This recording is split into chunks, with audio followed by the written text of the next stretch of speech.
پیارے دوستو، اگر ابھی تک آپ نے ہمارے چینل کو سبسکرائب نہیں کیا تو لازمی کریں۔ میرے اس چینل پر آپ کو اسلام اور تاریخ سے متعلق اچھی اور سچی ویڈیو ملیں گی۔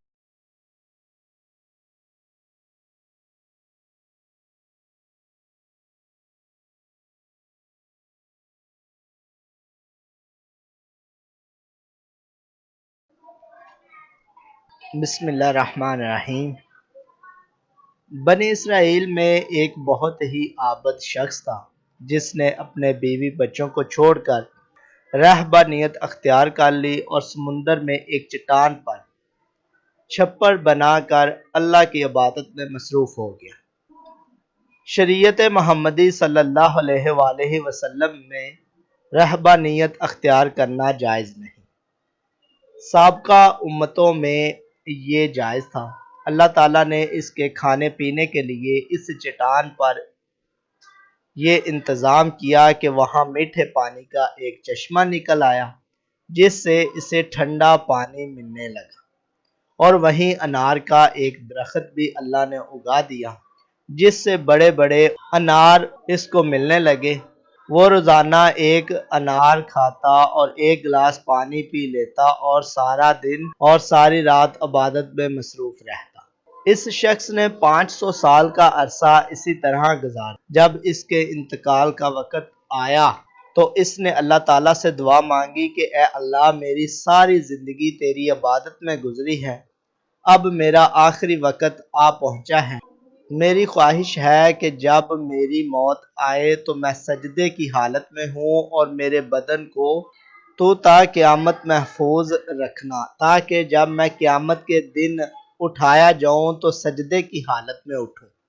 اللہ رب العزت نے یہ دعا قبول کر لی اور سجدے ہی کی حالت میں اس کا انتقال ہو گیا۔ حضور اکرم صلی اللہ علیہ وآلہ وسلم نے ارشاد فرمایا کہ آج تک اس کا جسم سجدے کی حالت میں موجود ہے، اور اس کے گرد اس کی حفاظت کے لیے اللہ تعالیٰ نے گھنے درخت پیدا کر دیے ہیں۔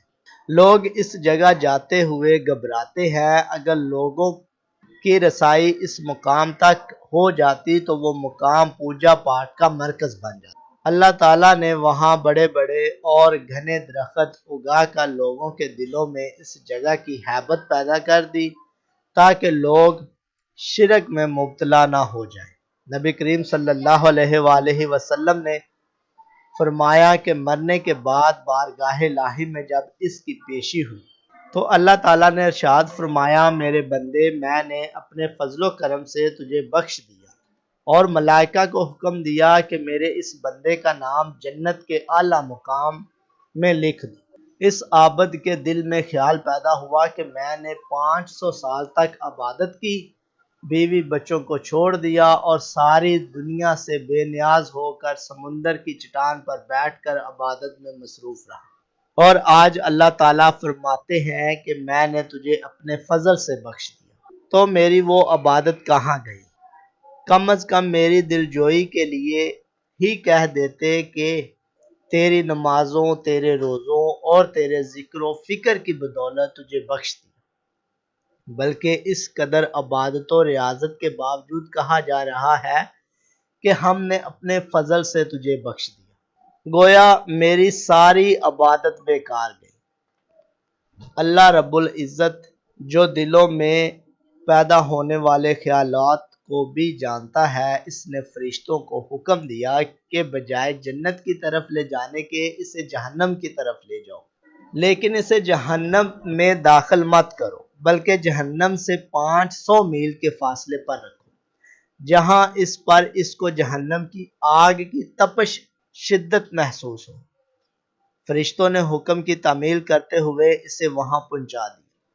ایک دم جو اسے جہنم کی تپش محسوس ہوئی تو بلبلا اٹھا اور پیاس پیاس پکارنا شروع کر دی۔ جہنم سے اتنی دوری کے باوجود اسے ایسی پیاس لگی کہ پورا جسم خشک کانٹا بن گیا۔ اسی اثناء میں ایک ہاتھ نمودار ہوا جس میں ٹھنڈے پانی کا ایک کٹورا تھا۔